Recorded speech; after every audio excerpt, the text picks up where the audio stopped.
All right.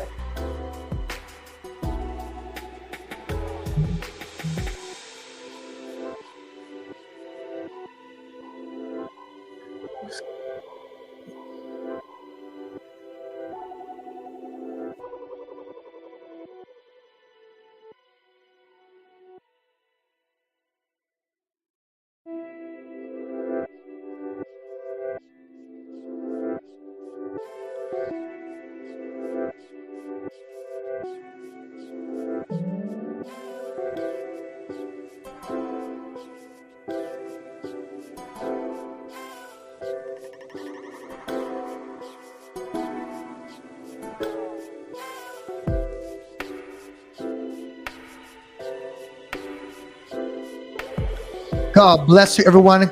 God bless you. Come on in, everyone. Welcome to Pop Up Surge. It's a Thursday night. Come on in, everyone. Come on in.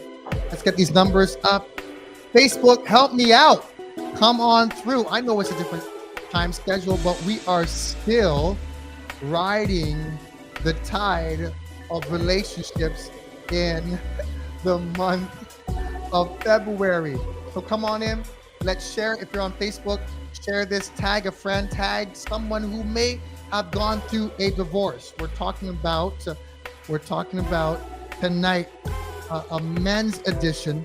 We're going to be dealing with recovery after divorce. Recovery after divorce. Come on through. It's the men's edition. Those of you who are on YouTube, what's up? Come on through, everyone. It is at our 9 o'clock time frame, and we're going to figure this time frame out, but we wanted to adjust for our guest tonight. But come on in. Come on in. Share this to your platforms. We got some incredible men of God that are going to be pouring in, sharing their personal experience when it comes to the issue of recovery after divorce. Put in the comments, those of you who are jumping on in, who have jumped on in already, type in the comments, recovery after divorce. I'm going to give it just 2 more minutes and we're going to dive in. Let's get these numbers up, y'all. Let's get these numbers up, everyone. I'm excited. Talk to me. Let me put my comments on. Talk to me and put those hearts up at the same time on YouTube and on Facebook. Come on in.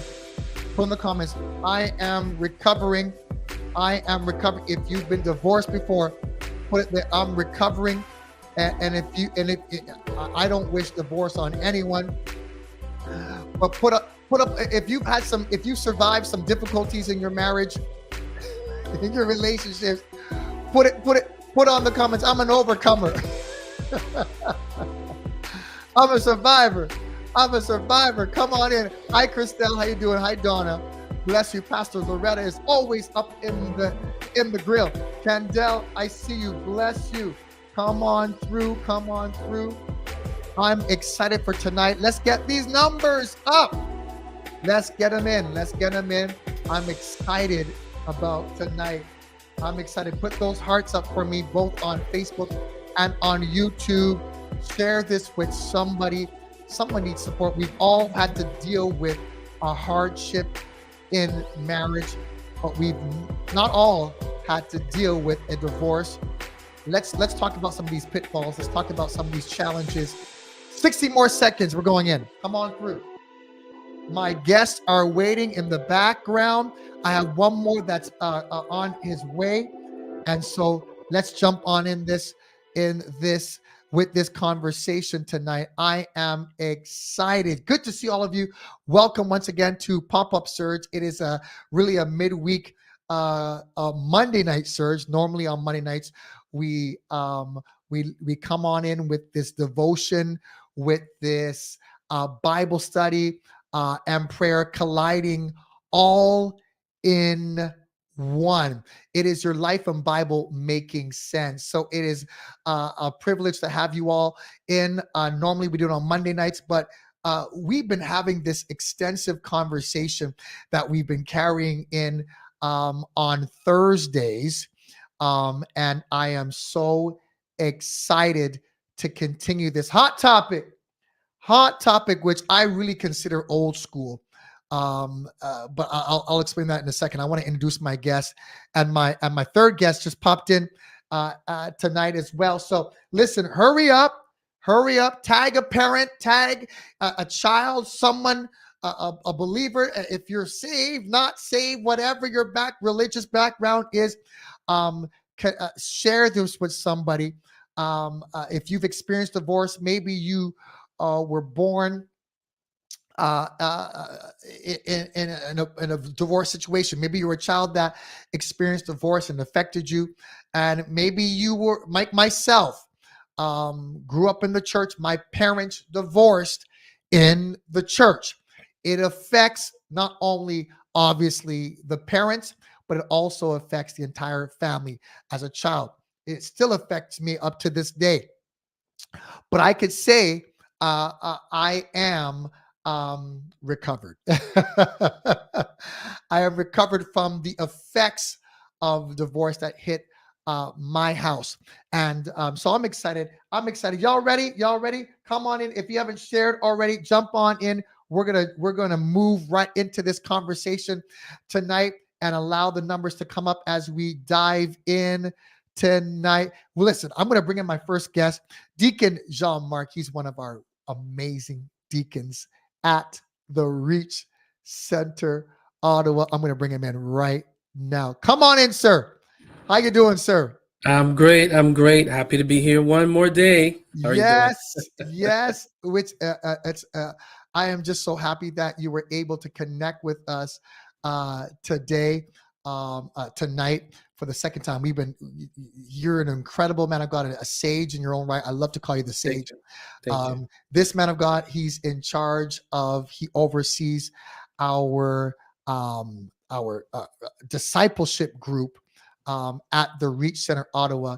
And it's so good to have you on with us tonight. I mean, it's so amazing to have you on tonight. So you had a good time on Monday? Man, that was therapeutic. I got to share some things to help somebody else. It's all love. It's all love for real. Let's put some hearts up there for Deacon JM. You know, he's my son. He's also a great friend in the Lord. And he's this year he's about to go higher. We got some news coming. We're going to share with everybody as we head towards the summer. But he's doing such a wonderful, wonderful job and just creating content and curriculum that helps people grow at the Reach Center. My good friend, Pastor Cleveland Lynch, he pastors an amazing church in Delaware called the Emmanuel Restoration Center. He just popped on in. Welcome to Pop-Up Surge, sir. Welcome. Thank you very much, sir. Oh, this man of God, not only does he dress well, he's oily. He just came from South Africa. He's preachy. Grew up in the church. An amazing sound, down-to-earth man of God with an amazing church. Anytime you put Emmanuel in your church, it's God with us. He's our second guest I have with Emmanuel Church. I grew up in a church called Emmanuel with that name in it. It's good to have you. How you feeling tonight? Doing pretty good. Still a little bit on the jet lag side, but I'm all right. The jet lag. I know. It's crazy. We won't surge you too much tonight. Right. And we have the bishop. About to come on in, Bishop Ernest Edward Robinson from Breakthrough Chapel in Long Island. He was here with us on Monday. He just made it tonight. He just made it. Forgive me for being so formal.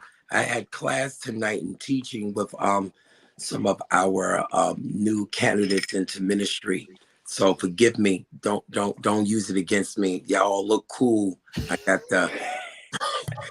It's okay. I'm gonna go get changed right now. You're good, sir. You are good, sir. You are good, sir. It's good to see all of you tonight. I think we had some tremendously great conversation on Monday.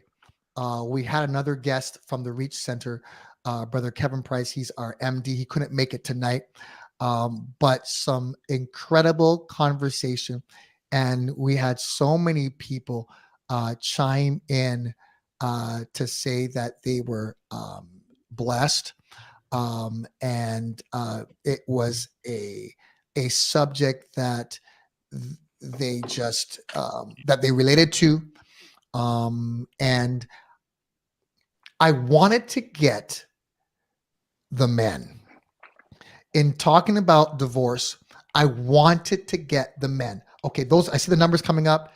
Tag someone, jump on in, everyone. Share this with somebody. Share this with a gentleman, a man, your men's group, somebody that has gone through divorce, or maybe there's some nuggets in here tonight that you could garner that will help someone to counsel them to get through a rough marriage or a divorce or a separation.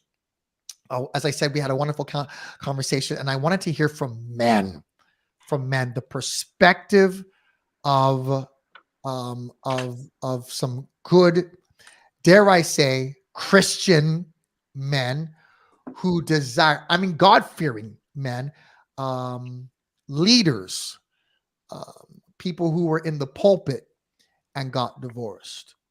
And I ain't afraid of this subject matter. I'm not concerned about what, and I ain't afraid of the subject matter. Your denominational background, your views on divorce, or your views on remarriage. That's not our concern. There is a reality that 50% of marriages end in divorce. It's actually 50 plus. 70% of marriages, 70 plus percent of marriages on the second marriage ends up in divorce. So lessons aren't necessarily being learned. You said the second marriage is higher than the first marriage. The second marriage. There's no hope. Wow. I'm trying to tell you. Oh, God. So those stats remain the same in the church. So unless they've been, those are pretty old stats, but we need to have this conversation and hear it from gentlemen. We know that divorce is not something that God wants or desires. We understand, hopefully, till death do us part. And we shared this on Monday, that none of us entered marriage just to be divorced.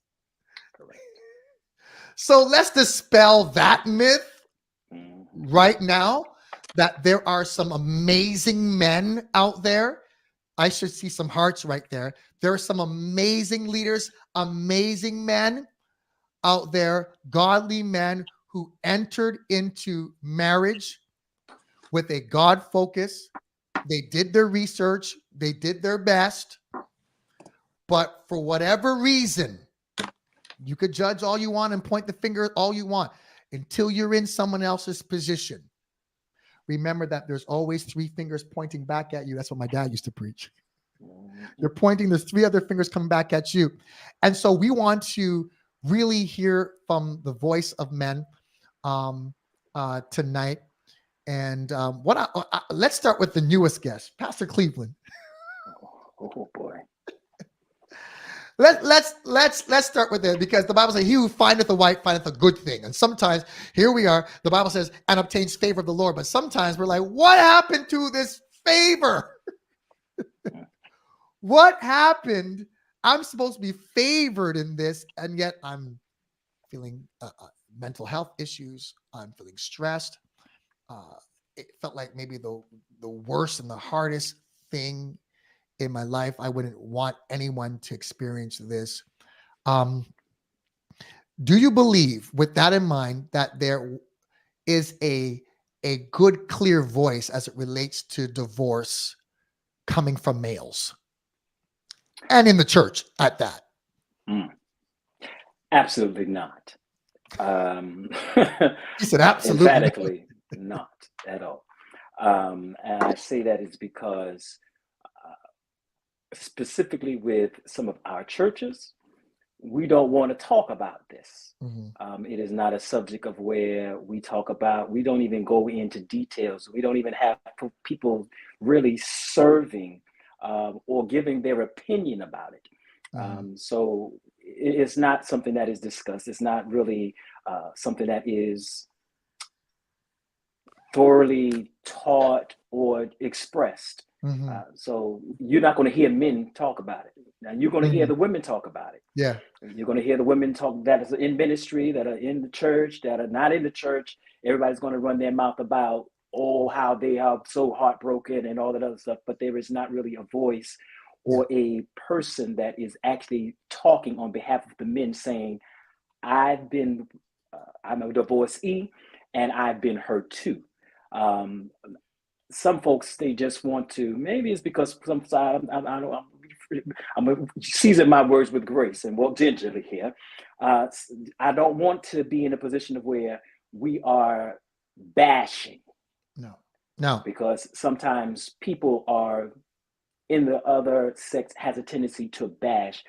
I know this is not what we want to be doing tonight, but things need to be addressed. Yeah. And then things sure. need to be clearly articulated that there's always two sides of a story.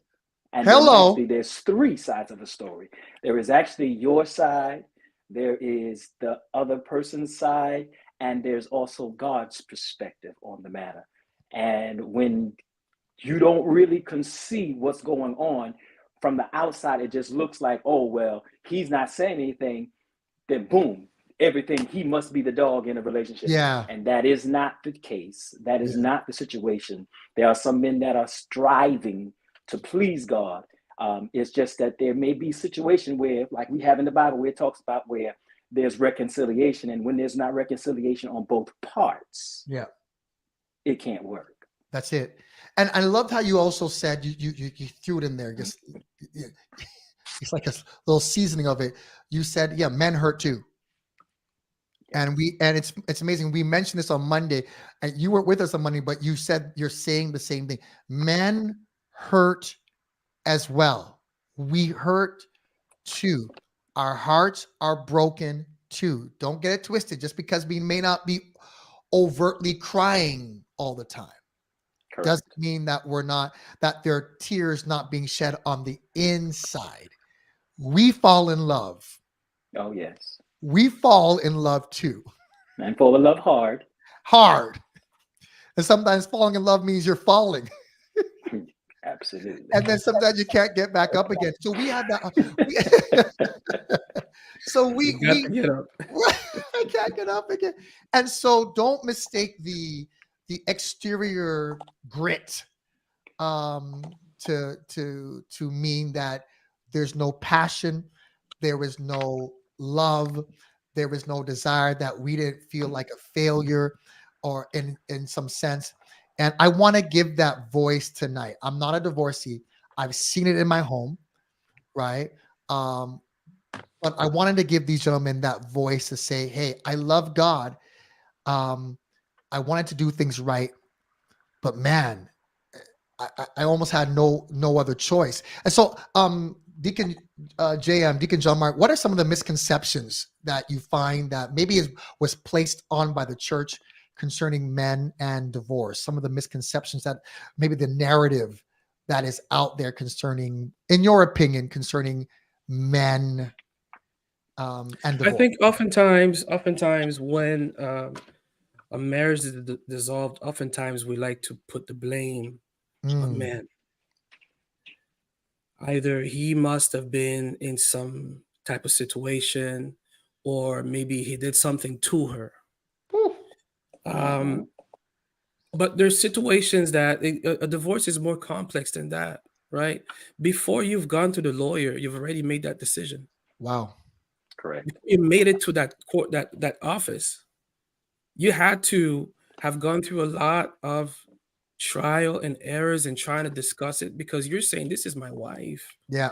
I should be able to fix this. Yeah. So the biggest misconception is the blame that is put on the man oftentimes. Yeah. Okay, he hasn't been there for her, he hasn't supported her enough. That's right. I agree. And church folk is so church folk, and I'm not dogging church folk. I love me the church. I'm churchy. Listen, like right now I'm looking at Bishop and his clerical garment, clerical collar, and I'm like, I'm gonna run upstairs and change right now. I'm churchy. I love me a pectoral cross. I love me a Roman collar. I love me a black suit. I love the church, but sometimes we forget that the church is also filled. It's actually the people of imperfect people, right? The Absolutely. church is really the called out ones, right? That the establishment that God created, but the church is also filled with imperfect people, and those imperfect people can be so judgmental. Very Well, much if you so. prayed about it, you wouldn't have been divorced. That's a lie. Yeah, What? We prayed, we fasted, we laid out it's before not the that Lord, simple. and we still find ourselves divorced. So that's not the case. He who is without sin, what? Let him cast the first That's stone. the first one. Right?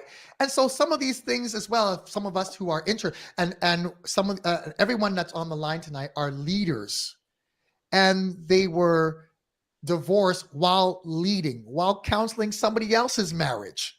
Absolutely. Mhm.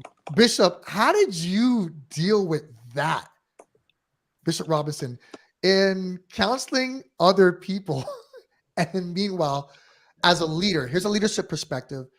You yourself are dealing with what seems to be something out of your control, because everybody's like, well, if you chose the right person, if you prayed about it, if God did it. And yes, you're right. But God can bring us together, but we have to be the ones that make the decisions to stay together.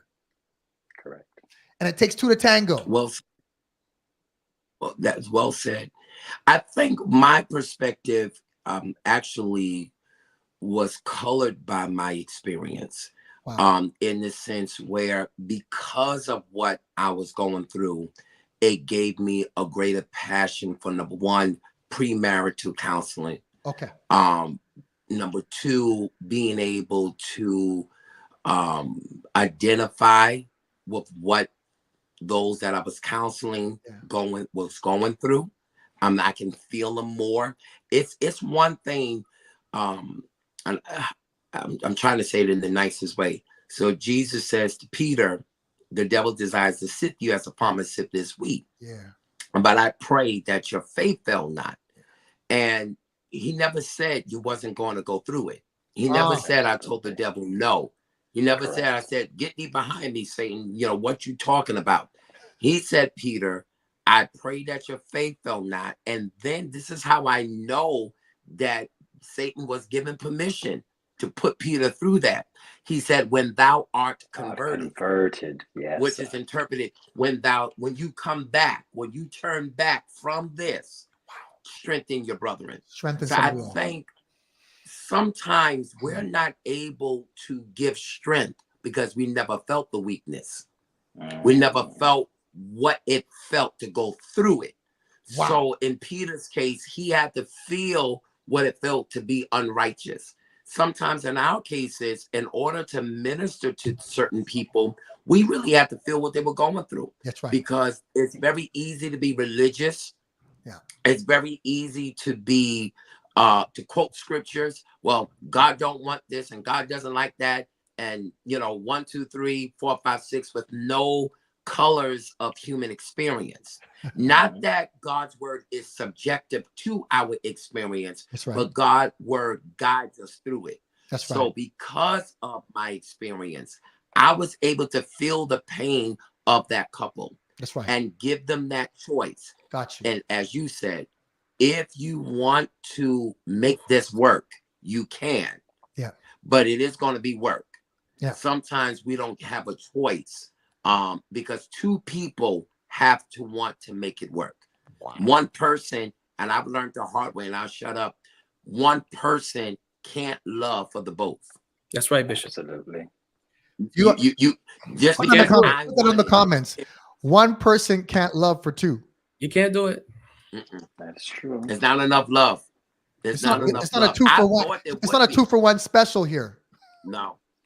Both have to love, and they both have to be equally yoked I'm not talking about your faith in God versus their faith, but they have to be equally yoked in the desire for the marriage and the values of the marriage, or one Oh, is going to be yeah. stuck carrying higher than the other, and the other's going to get choked or get crushed.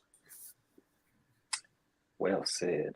This I'm is gonna good. I'm gonna It's throw a a good vision. curveball. I'm gonna throw a curveball. I know I didn't mean to talk about marriage in itself.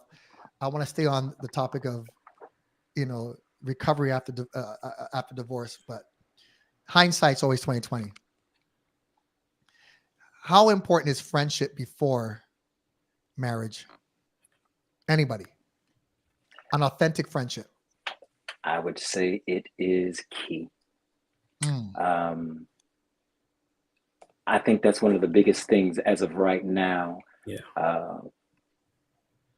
Friendship. It is one of those things that I'm looking for to see if we would have had a good, solid friendship, regardless of when the storms comes, whatever happens, we Wow. have something to rely on and we can Wow. always go back to. And in return, I can still talk to my friend, even though I may not like what you have to say and what you're doing to me right now. I can still come back and say, at the end of the day, you're my friend and I know you won't hurt me. I know you won't purposely try to do something to be vindictive. And when that happens, because I know you're my friend, things can become much easier. And I think that that's key, moving forward for anybody. Because if you don't have it, it's going to hurt you. Yeah. It's one thing to have a wife, but it's another thing to have, or somebody in the room or the bedroom with you, or somebody on your arm. But it's another thing to say, this is my friend and my wife. This is my girlfriend. But more importantly, this is my friend. Do you have any friends do you have any close friends you don't like? Oh, Lord knows, I got plenty of. Yeah. You get friends that turn their back on you sometimes, right? Are they real friends? I mean, you could have been a Because good friend in the there's beginning. several definitions for friends, for love, the love of a friendship. You know that, right? I mean, there's filial, right? I'm Yes. feeling you, right? Right. But it stays there. But how do you build if I don't like you? That's tough to build a sustaining marriage. That's a big point. Can I chime in a little bit? That was an open ender. Friends are good, right? Uh-huh. I'm gonna use you on your terms. This is how you say RJ, right? Right. I'm coming down your road. You're too funny today. Friends are good, but not every friend is a good person. That's correct, sir. Ooh. And not every friend necessarily have good characters and morals. Yes. So you know your friends. You know that friend that's going to kill for you. You know that friend that's going to put a battery in your back. You know that friend that's going to use you. So I think friends come in an assortment. And so I think even beyond friendship, what we have to discover in the dating stage, which I think we convert over into relationship faster than we should. Mm-hmm. We don't date long enough before we convert into relationship. Because once I convert into relationship, I stop getting data and I start conforming. Now I start looking into the future of what we can be instead of processing and analyzing what is. So I don't look at you for what you are. I look at you out of the lens of potential. And that has caused major divorces because most people aren't able to live up to our view of their potential, which then becomes expectation. And when you don't fulfill my expectations or live up to my expectations, I think you're doing it on purpose because a lot of times it's uncommunicated. I think once we come together, she'll do this, I'll do that, but that's not communicated. So I think in the dating stage, which should be longer, I need to identify their morals. I need to identify their character, and I need to identify their value and what their values are. And a lot of marriages are mismatched in the sense, in the area of values. We can go to the same church and have different values. We can be on the same block and have different values. How do I value marriage versus how you value marriage? Correct. I could even discover that in the friendship realm. Because I believe that I should be scoping you. That's what my second book was about, finding save. I should be scoping you based on the level of my maturity, where I'm coming from, in how you handle your life, even in the friendship realm. Because even the friendship realm, there are levels to that, as you said, Bishop. I should be scoping you so that my dating process doesn't even have to be that crazy. Because truth be told, some of us were blindsided at marriage. Oh, of course. Oh, Of glory. course. Deacon, Of go course. ahead. But I don't know. I don't know necessarily that friendship is always the answer, because in my particular situation, I dated for over 1,800 days Mhm. from the time I was 20 till I was 25, because I was very young. Mhm. And I came into 1800 marriage. And I hate long dating. I hate long. No. Bishop, I hate That's long fine. dating. That's fine. That's fine. That's Hold my on, hold on. experience. Deacon. I thought You don't have these preachers up here I'm like, telling you that you have to date for 10 years. The devil is a liar. No. All that stuff, because y'all be dating for like 20 years and then married for 2. I remember counseling someone who they were living together, had the white picket fence, the whole 9, still in the dating zone, living together. 10 years, got married, divorced after 2. well, they probably were married just without the blessings. Once you start humping and pumping and you move in, That's what I'm you're saying. really married. That's it. You're really married. You're just married without the covenant and the blessings of the Lord. And it still didn't work out. They were better when they weren't married, and they didn't sign the covenant document. It's not necessarily the friendship, because sometimes you start being best friends, and along the way, you just fall apart. What happened? 2 children. You talked about who finds a wife finds a good thing. Yeah. In that same book, in Proverbs, it talks about a worthy wife is a crown, right, to her husband. And then the adverse is a disgraceful woman is like cancer to his bones. Men's edition. God. Men's edition. That's Men's tough. edition. That's tough. What makes a wife worthy? What makes a wife disgraceful? We're talking about cancer to my bones. My bones, that's very interesting, because that's the part of my body that is my skeletal structural support that allows me now to carry on the callings and the purposes of the family. I need my bones to send minerals to my body. Wow. I need my bones to oxygenate my body. And hey, wait a minute. She's my rib. So she's a bone that's protecting my lungs and my heart. But now, if you are a worthy wife, you're crowned to me.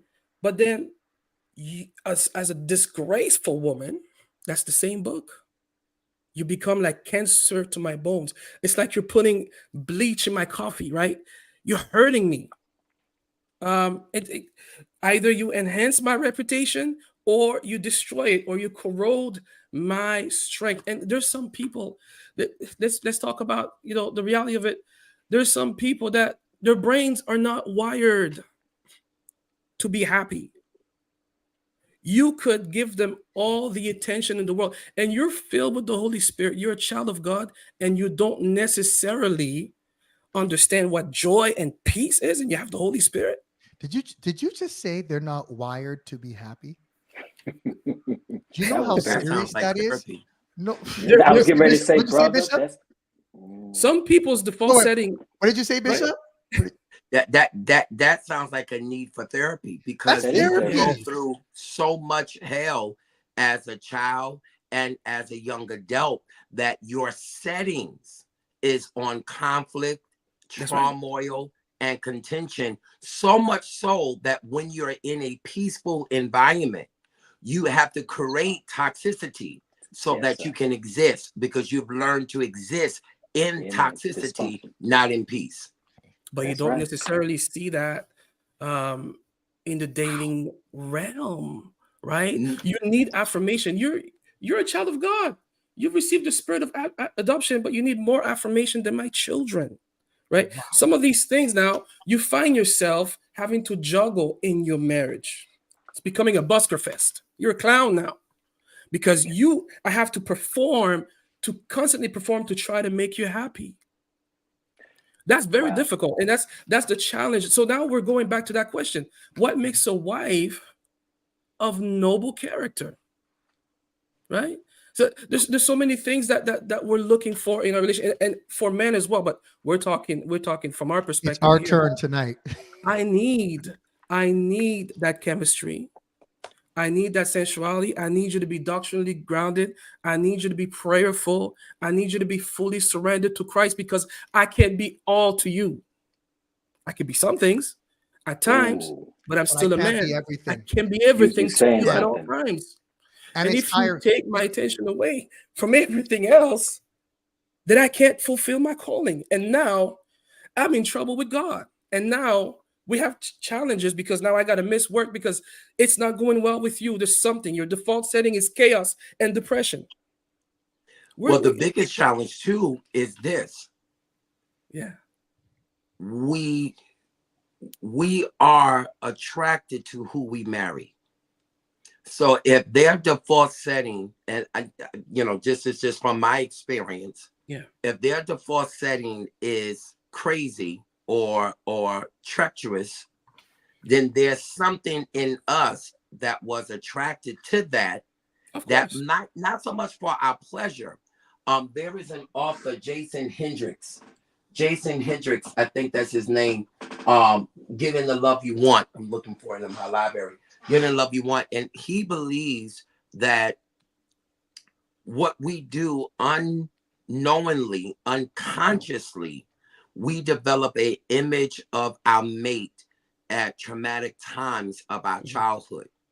And we look for that mate that can actually help us relive that traumatic childhood experience, with the unspoken expectation for them to self-correct and fix it. So let me put it in these terms.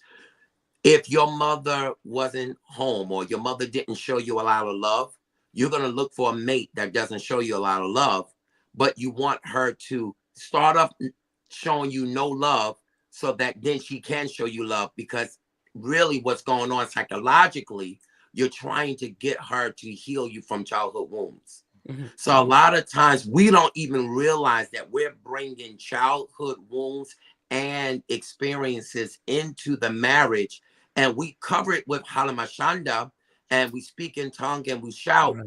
But Right. I'm gonna shut up. The challenge is, and Bishop Cleveland, you can help me. The challenge is our spirit is not sick. So our spirit That's good. connects with God. Mhm. Our soul is what needs to be restored. Come on. That's why David said, he restored Restored my my soul. soul, because Yeah. within my soul is my That issue. emotions That's that it. got bruised and heartbroken and experienced. That's why David said, create in me a clean heart and renew within me the right spirit. So when we see people in church, and I'm not gonna say nothing else for the rest of the night. Don't But say when that. we either. see Speak, people Bishop. Come on. when we see people in church, we see them for the most part with the spirit leading. So they're praising God, they're shouting, they're spiritual, they're quoting scriptures, they're good because we see their spirit, but we don't see the damage of their soul. Yes.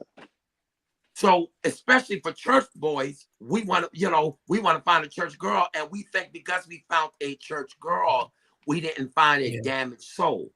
And doesn't mean that they're bad people. Just means that there was some damage there that didn't get tended to. Am I speaking? Absolutely. Somewhat? Oh, you speaking really? very, very well. Mm-hmm. I think that's something key. The more I counsel people and talk with folks and deal with people, if we don't have this conversation beforehand, find out their past, find out their history, find out what's going on within that line and that lineage. What? Let me find out about grandma, grandpa. Let me find out about uncles, and you need to know what's going on because if you do not, you're not going to know what you're dealing with. I'm so beyond right now. I love the church. I love all the clerical college, all that stuff. And then sometimes I won't be bothered with none of it. And I'm coming in looking just like this. But I'm beyond. I've seen your outfits. I've seen your outfits, sir. Come on. Now. You know I'm rocking well now.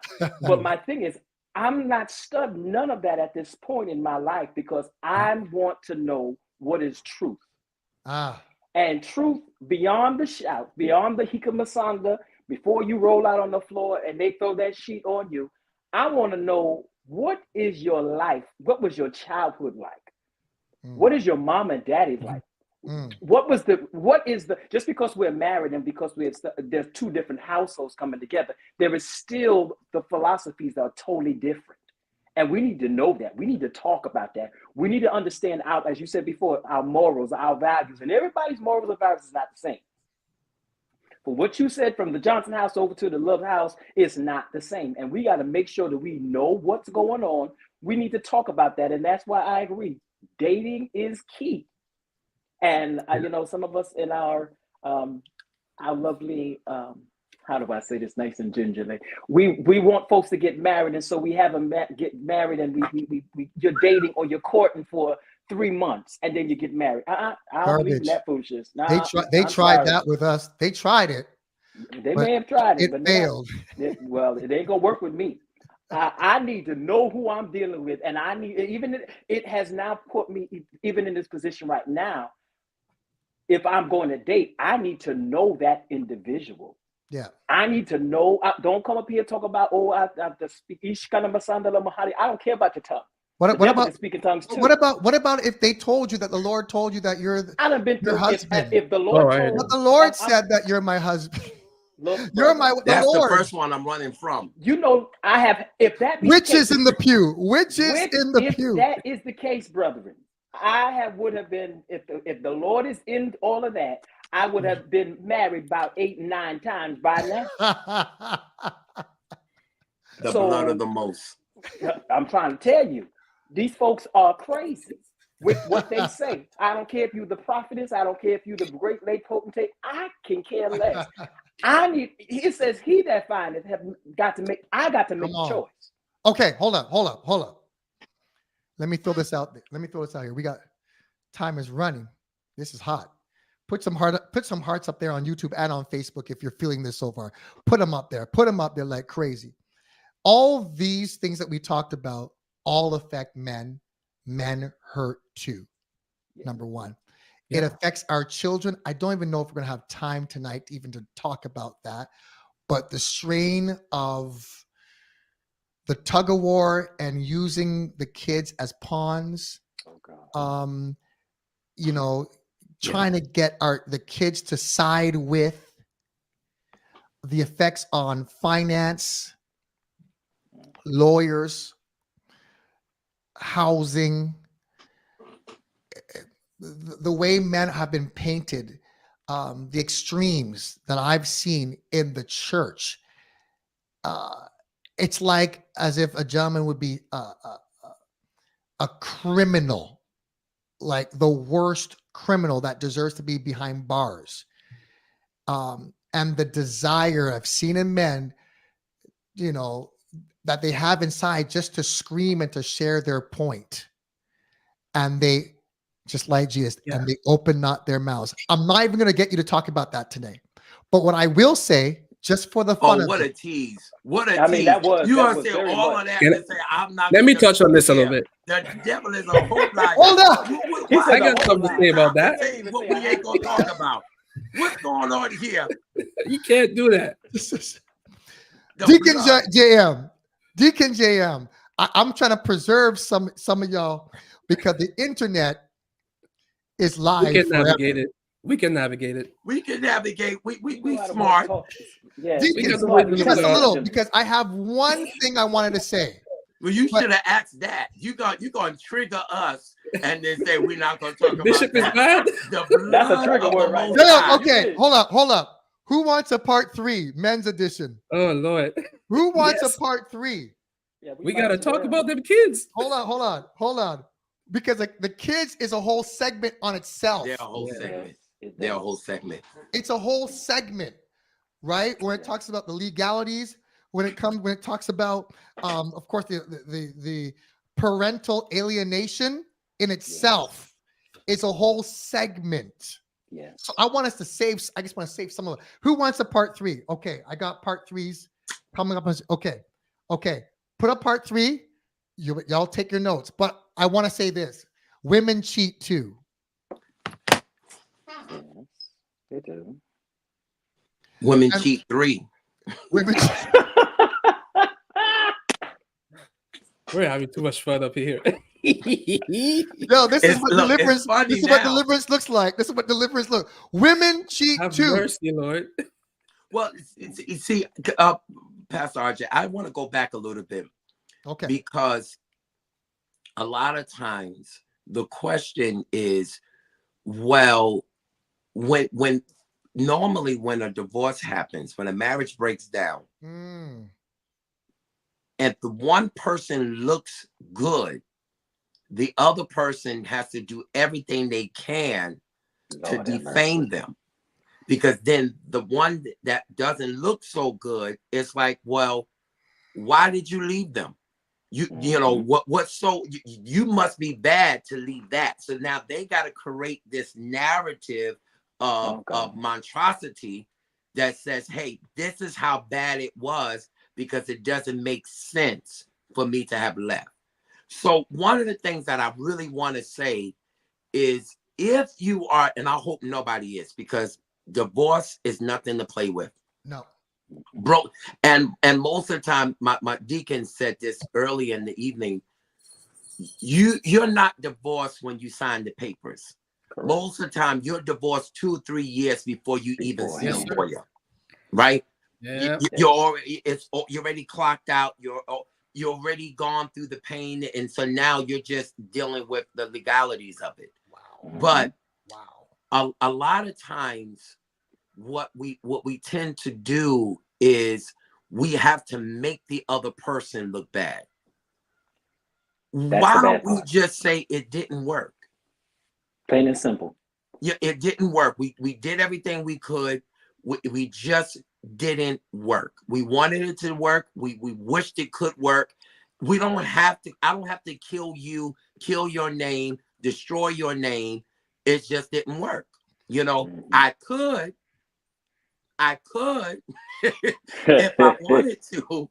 And a lot of times when you are in my position, you're looking at 3 things. You're looking at the fact that most of the time you have the bully pulpit, you're the bishop, you're the pastor. So of course, when you have that mic, right, you can be that, and you don't want that.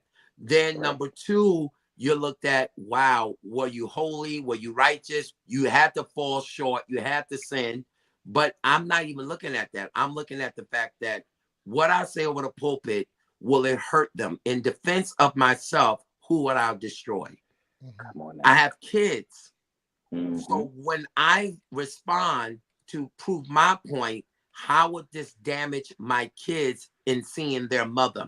Because she may no longer be my wife. Correct. But she will always be their mother. That's right. And how I handle their mother teaches them how to handle women and teaches my daughters how men should handle them. And then thirdly, I look at the point of whatever we say on live can never be taken away. That's right. What my children have to face in school and in the community based upon what was said. Very good, Bishop. Very good. You said a whole lot, sir. You said a whole I'm sorry. lot. Okay. I don't No. It was good. But Okay. Normally, Art that just stuff cuts is- me off and stops my feed. Now, give me one minute now. Give me 1 minute to say this. Chime in, 1 sir. minute. I want to say to the black man, Uh-oh. My God. It's our month. We got one last day. We got one. On this last day, black father, black man, know your rights, because you have rights. You have rights. You have rights. You're talking have a legal rights, disagreement? right? We're not just talking. I'm in the talking realm about of the legal spirit. rights, legal rights. Sorry. There's 3 people you need in your life. If you're going through this, you need a pastor, you need a therapist, Lord Jesus. and you need a lawyer. Lawyer. A lawyer. Type it in the Alright. comments, please. Type in the comments. A pastor, a therapist, a lawyer. You need someone when your mind is clouded that can talk to you, the mind of God. That's the pastor. Yes. You need someone when you have too much in your mind that you could talk to. That's the Right. therapist.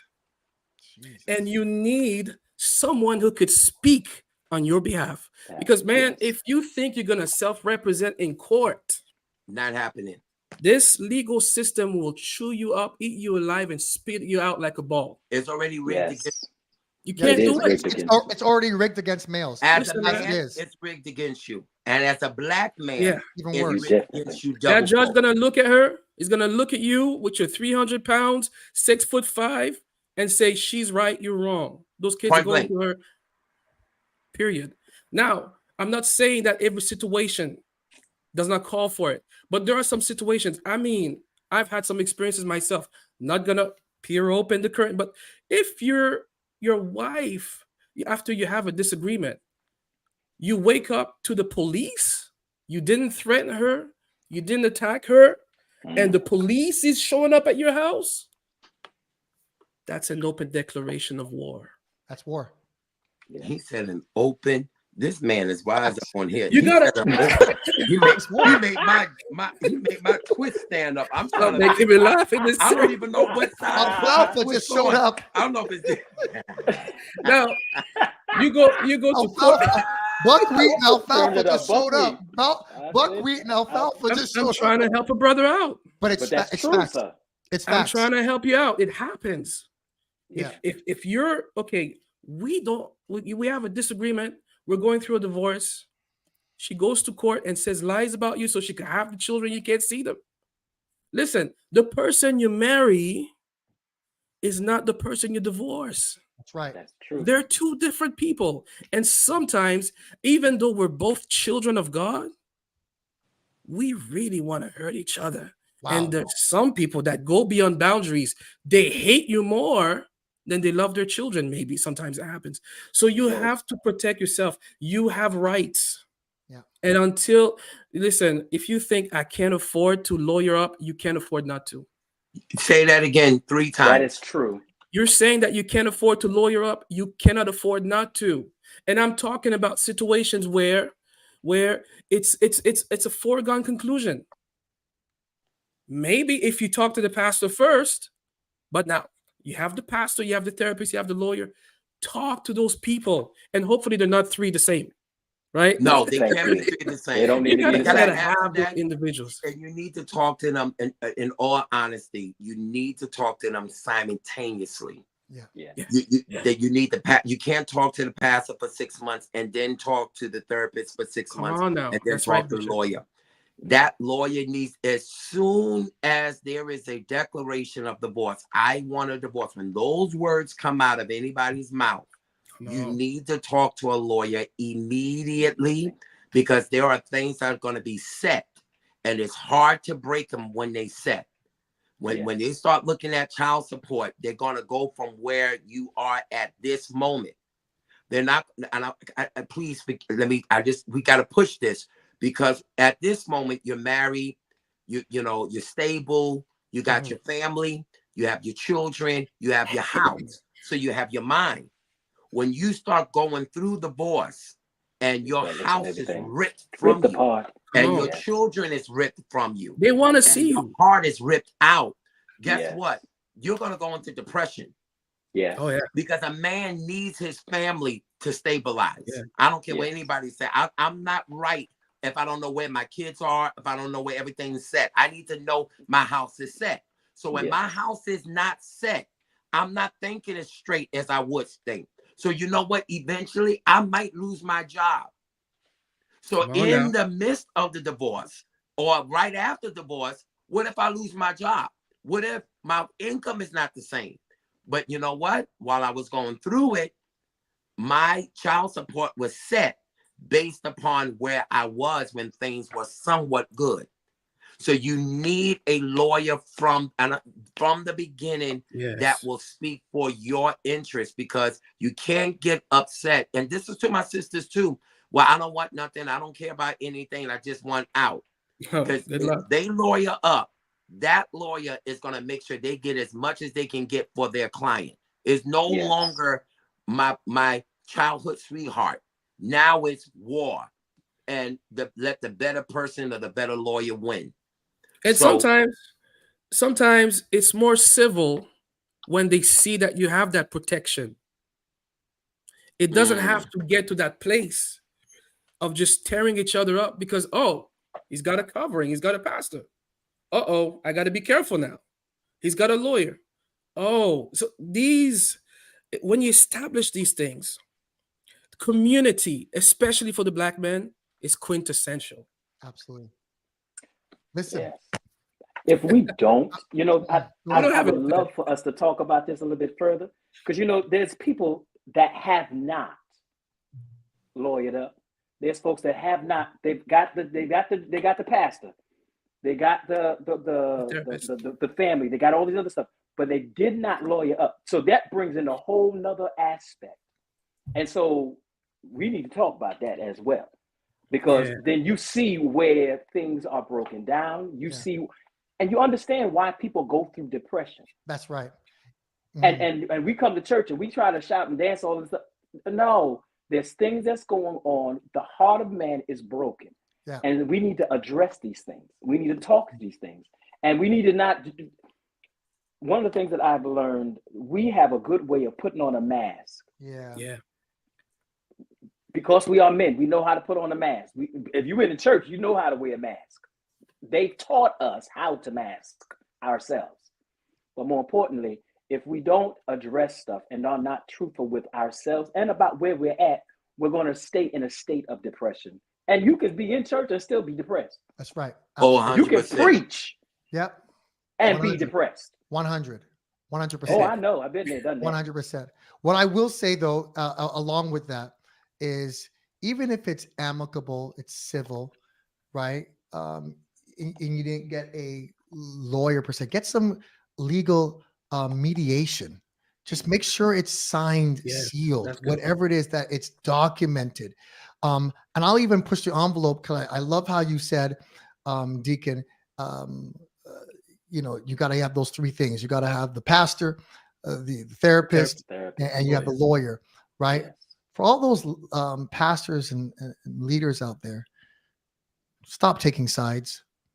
Yes, That's good. Stop taking sides. That's dangerous. that is That is extremely so dangerous. And I've been in the situation where someone tried to get me to sign something. I had to recant because I didn't know it was going to be used against the other person. Blah blah blah. Stop taking sides. I've had people attempt to contact myself, my wife, to slander Oh, yeah. members because they don't go to the same church. Hello, somebody. Trying to get stop taking, and all of the friend groups as well. And I'm not this is from a pastoral This perspective. is good, Pastor. We're leaders here, but we have these toxic communities of people who are just Toxic communities. toxic communities, and we're just gravitating. And this is my friend, and this has to be the truth. And you never once ask the other The side.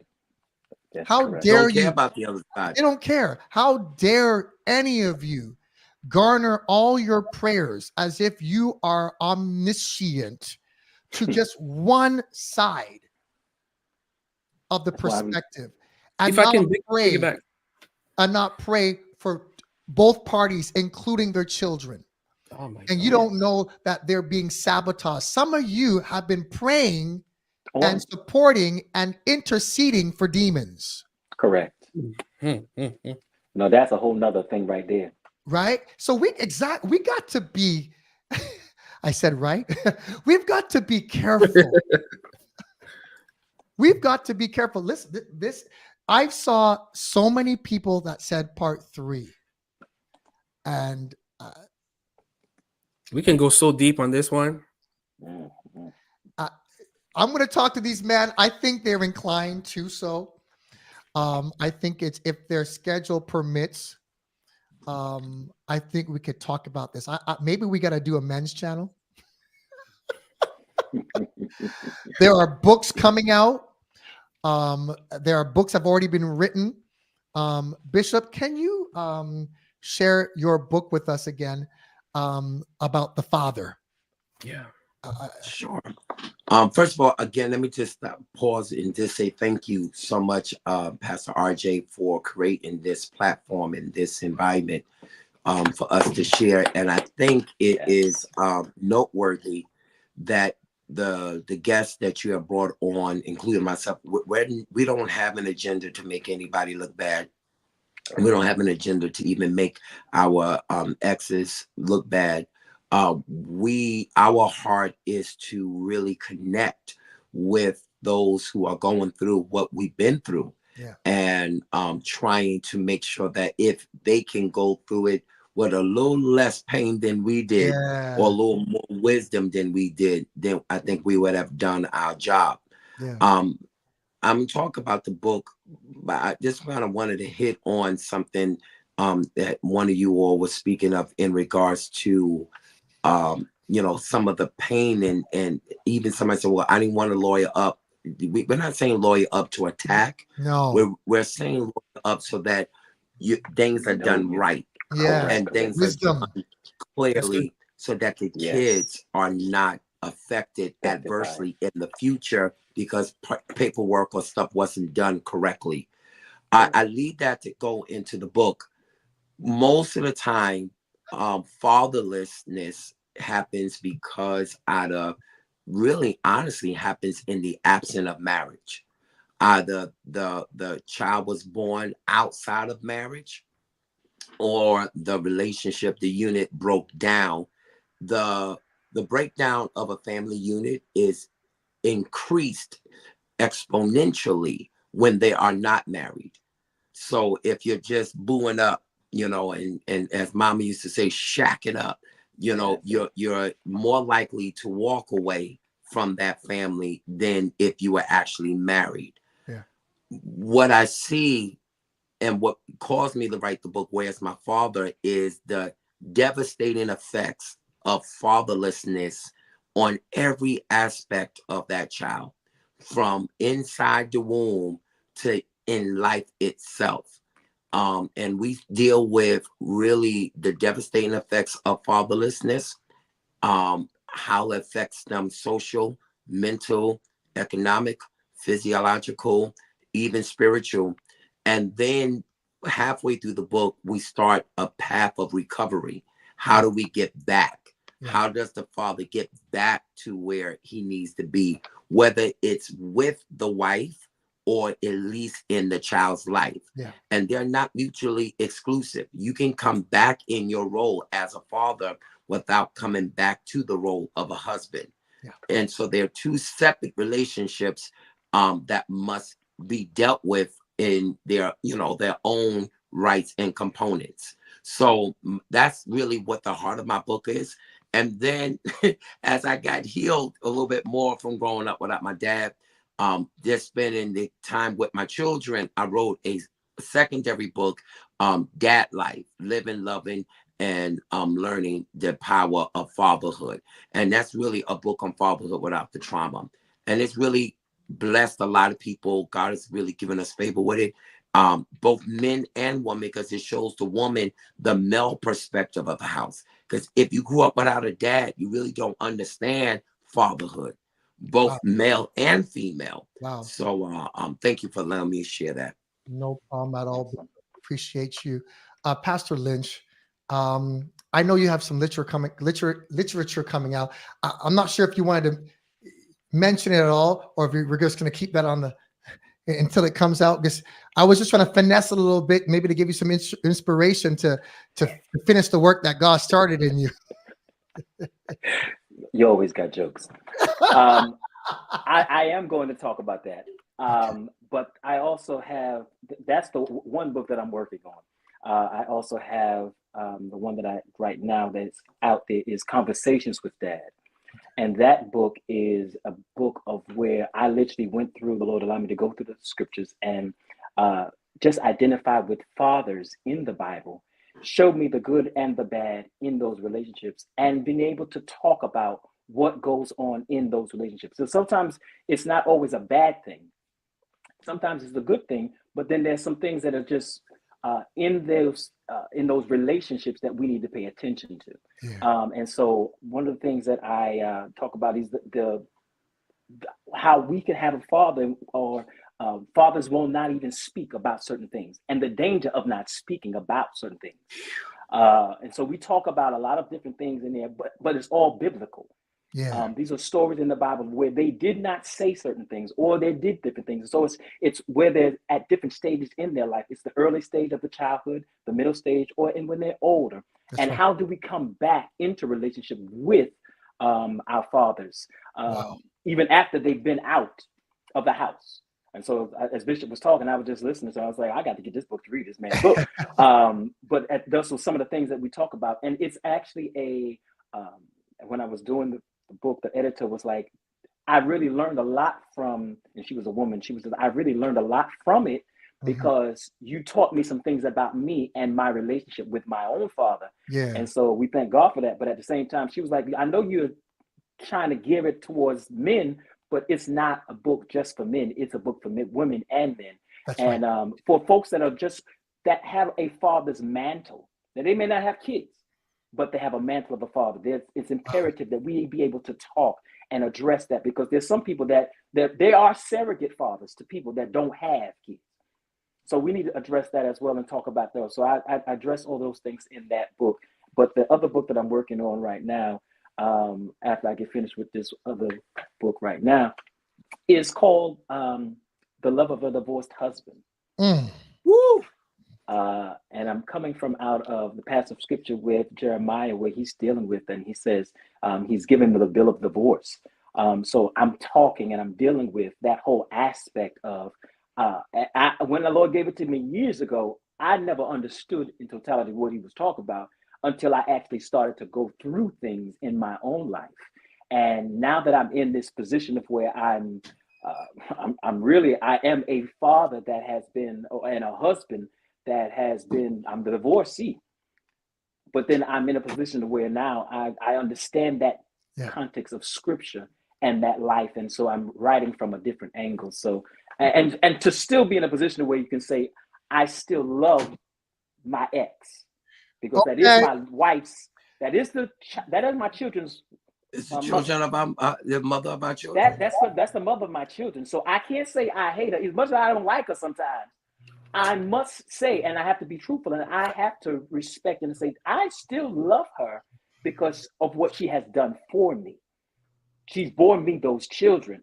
And even though we may not be in a relationship in the same capacity of when we first started, because of the change that has taken place. Now, when we first started out in marriage, we had to give each other an ability to grow. And when you don't, that's when problems come in.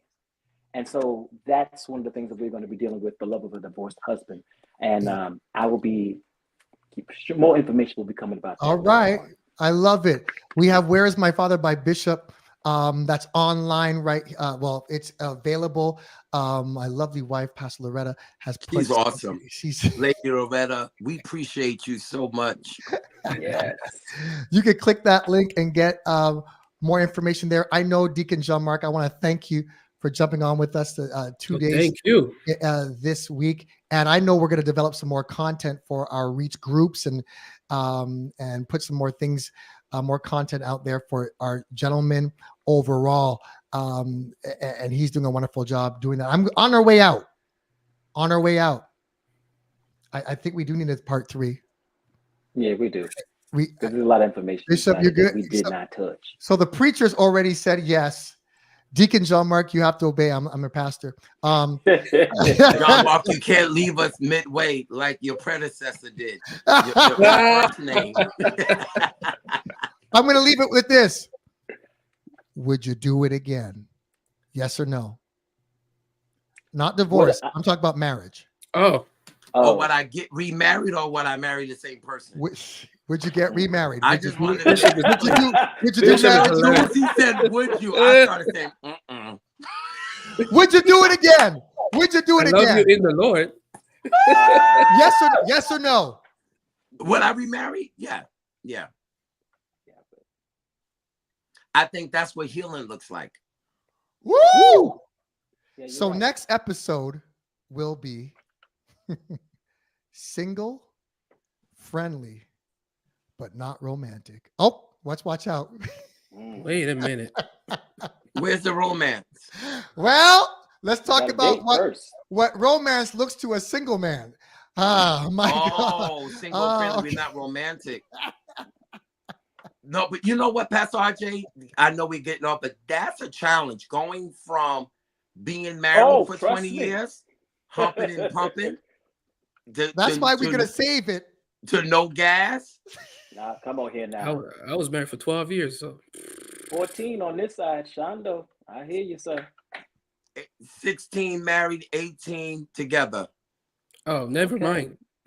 Yeah, well, I had 7 good, 7 bad. So yeah, I hear you, sir. Until next time, everyone. So going from Yeah. humping to nothing.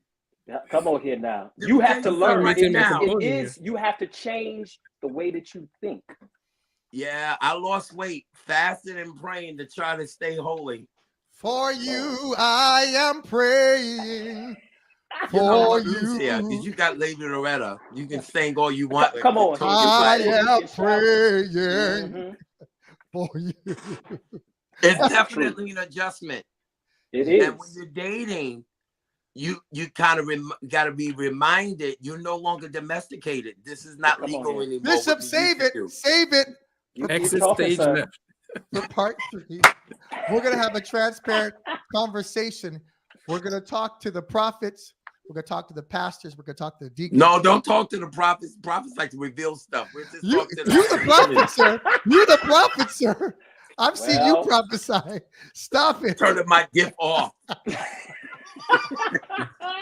Good Lord. Lord knows that's Well, the truth. What happens when the prophet needs a Gomer? Oh Lord. Oh, We're Lord. too churchy over here, man. You won't get that unless you read your Bible. Listen, You have to You have got gone to to read Sunday it. school, which gotta is go to Sunday school, Bible pre-millennial study. church. amen. Yes. Listen, I love y'all. Thank you so much. Love you, man. Thank y'all Bless for you. Thank you, joining sir. us today on this Thank you. Thursday night of Pop-Up Surge. Thank you for this real dialogue and for tuning in. Put up some hearts. I need everyone on the line to just 30 seconds, just put up some hearts on Facebook and on YouTube. And if you didn't do so already, share this, like, subscribe to the Reach Center. More content's coming. We're going to come out with as well with some other platforms. Crosstalk is coming back. Crosstalk is Let's coming go. back. And we're going to continue some of this dialogue on that platform as well. Stay tuned. Maybe we'll have our part 3 Monday night, maybe next week, Thursday. The flyer will come out soon. Take care. Love you all so much. And we'll see you next time. All Bless right. you. Thank you, sir. Bless you. Good seeing, talking with you, gentlemen. Love you. Likewise, it's an honor.